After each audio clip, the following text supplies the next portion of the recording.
Good morning, students. Now we are going to discuss a lesson of class plus 2, which titled The Rat Trap, written by Salma Lagerlof.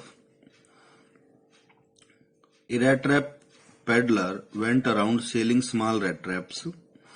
एक चूहेदानी बेचने वाला, peddler होता है फेरी लगा के बेचने वाला, तो went around selling small red traps, वो इधर उधर घूमता रहता था, जो छोटे छोटे चूहेदानी होती हैं उनको बेचने के लिए। हिज क्लोथ्स वर इन रैग्स, उसके जो कपड़े हैं वो फटे हाल होते थे, फटे पुराने होते थे।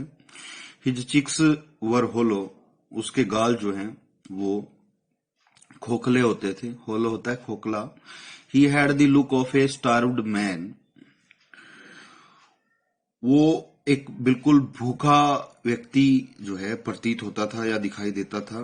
ही मेड वायर ट्रैप्स, वो जो है तारों से इनको बनाता था, पिंजरों को या चूहेदानी को। He begged the material from stores and big farms, वो ये जो सामग्री थी चूहेदानी बनाने की, वो जो स्टोर होते थे या फिर जो बड़े बड़े फैक्ट्री वगैरह होती थी उनसे मांगता था।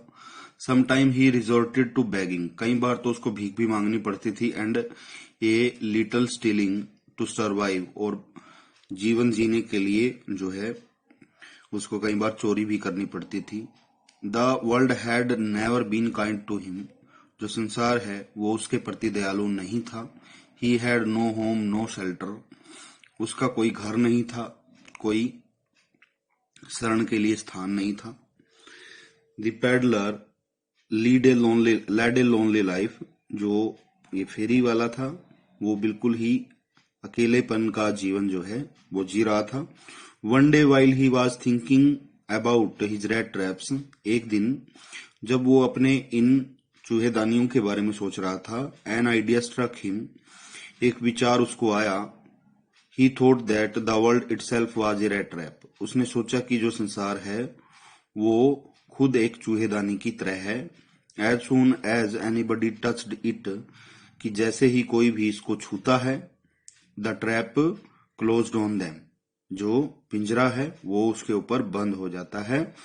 जिस प्रकार से चूहा पकड़ा जाता है उसमें, उसी प्रकार से व्यक्ति भी संसार में फंस जाता है। He was amused to think of some people who were already trapped.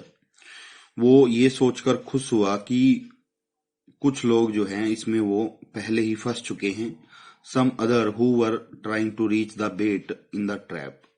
और कुछ जो कि इस तक पहुंचने की कोशिश कर रहे हैं। जो बेट है, बेट होता है प्रलोभन, या रोटी का टुकड़ा जैसे कि हम उसमें लगा देते हैं, पिंजरे में लगा देते हैं चूहे को उसमें आने के लिए। इन द ट्रैप, पिंजरे में। It was a cold evening in December, दिसंबर का महीना था और उसकी शाम थी, ये ठंडी शाम थी। ही reached A cottage on the road side, वो एक झोपड़ी के पास जो है, कुटिया के पास जो है पहुंचा, जो कि सड़क के पास में ही थी। ही नोक्ड एट द डोर, उसने दरवाजे पर खटखटाया। And asked for a night shelter, और उसने एक रात के ठहराव के लिए पूछा। The owner of the cottage was a lonely old crofter, जो ओनर था, मालिक था उस कुटिया का, वो भी बेचारा एक अकेला बूढ़ा सा किसान था, या क्रॉफ्टर होता है जो कुटिया वगैरह में ही रहता है। He wanted someone to talk to, वो किसी से बात करना चाहता था, मतलब उसके पास कोई बात करने के लिए नहीं था, इसीलिए उसने उसको शरण दे दी। ही वेलकम्ड द पेडलर, उसने फेरी वाले का स्वागत किया। He gave the peddler hot porridge to eat, he gave the peddler hot porridge to eat, उसने पेडलर को, फेरी वाले को जो है दलिया दिया गरम खाने के लिए। एंड टबाकू टू स्मोक, और धूम्रपान के लिए तंबाकू भी उसने दिया। देन दे प्लेड कार्ड्स, और उसके बाद वो ताश उन्होंने खेला। The crofter was generous as well as trustful. जो एक बूढ़ा व्यक्ति था वो दयालु भी था और ट्रस्टफुल भी था, विश्वसनीय भी था। He told the peddler that he had a cow. उसने पेडलर को, फेरी वाले को बताया कि उसके पास एक गाय है, और and sold her milk to a creamery, और वो एक डेयरी को या फिर एक मक्खन की दुकान पे जो है उसका दूध बेचता है। He also told him that he received 30 kronors as payment the previous month. उसने पेडलर को ये भी बताया कि उसको 30 रुपए जो है पेमेंट के रूप में पिछले महीने प्राप्त हुए थे, मिले थे। Then he took down a pouch and showed him the money. फिर उसने जो है एक पाउच नीचे उतारा और उसको पैसे दिखाए। Then he put the money back in the pouch, और फिर उसने जो पाउच है उसको वापस उसमें पैसे रखे। And hung it on A nail, और एक कील पर उसको टांग दिया। इन द विंडो फ्रेम, जो खिड़की थी उसके ढांचे में कोई कील टंगी हुई थी। Next morning the peddler left. अगली सुबह जो पैडलर था वो चला गया वहां से। The crofter locked his cottage. उसने अपनी झोंपड़ी को बंद किया। एंड वेंट अवे, और वो भी वहां से चला गया। The peddler came back to the cottage. जो पैडलर था, जो फेरी वाला था, वो वापिस आया वहां पे कॉटेज पे। He had been tempted to steal the money. वो ललचा गया था उस पैसे को चोरी करने के लिए। दैट हंग लाइक ए बेट, जो कि एक प्रलोभन की तरह टंगी हुई थी। इन द विंडो फ्रेम, खिड़की के ढांचे में। ही स्मैश्ड द पेन। उसने खिड़की के शीशे को तोड़ा। एंड स्टोल द मनी, और पैसे वो चुरा लिए। Now he thought it was not safe to walk along the public highway. अब उसने सोचा कि ये सुरक्षित नहीं रहेगा कि वो जो पब्लिक हाईवे है, जो जहां से आम लोग जाते हैं, उससे चलना। So he went into the woods. इसीलिए वो जंगल वाले रास्ते से चल पड़ा। There he walked and walked. वो वहां पर चलता रहा, परंतु but could not get out, लेकिन बाहर नहीं निकल सका। He moved in circles. वो वृत्ताकार तरीके से ही वहीं पे घूमता रहा। He was tired. वो थक चुका था। He looked upon the forest as a rat trap in which he coat. उसने जंगल को इस तरीके से देखा जैसे कि वो भी एक चूहेदानी है जिसमें वो फंस चुका है।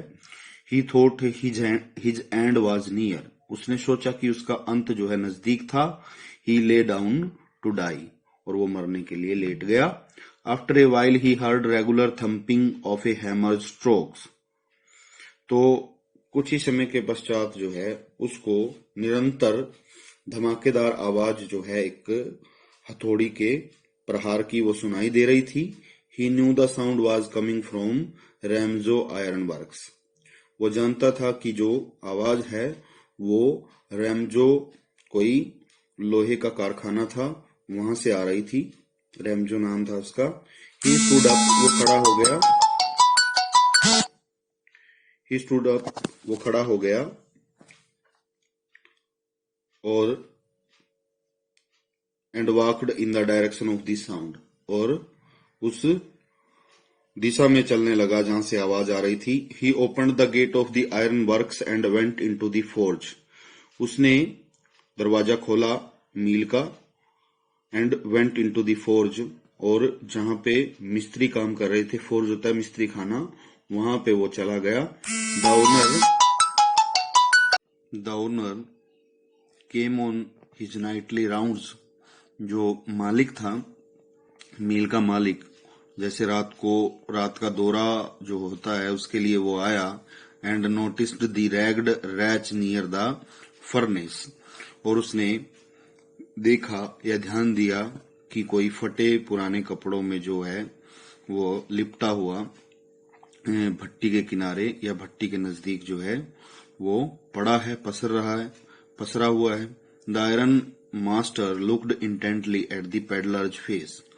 तो जो आयरन मास्टर था, जो मालिक था वहां का, उसने उत्सुकता पूर्वक उस फेरी वाले के चेहरे की तरफ देखा। He felt sure that the peddler was one of his old regimental comrades, Captain von Stahle. तो उसने महसूस किया कि जो ये फेरी वाला था वो कोई उसका पुराना जो रेजिमेंटल है, रेजिमेंट होती हैं आर्मी के अंदर, उन कॉमरेड में से एक था, captain von Stahle, who had fallen on evil days, जो कि बुरे दिनों में फंस चुका था। He invited the peddler to go home with him. तो उसने उस फेरी वाले को निमंत्रित किया कि वो उसके साथ घर चले, जो क्रिसमस है उसके लिए, क्रिसमस त्योहार है वो उसके साथ मनाए। तो बाकी हम नेक्स्ट वीडियो में इसको कवर करेंगे।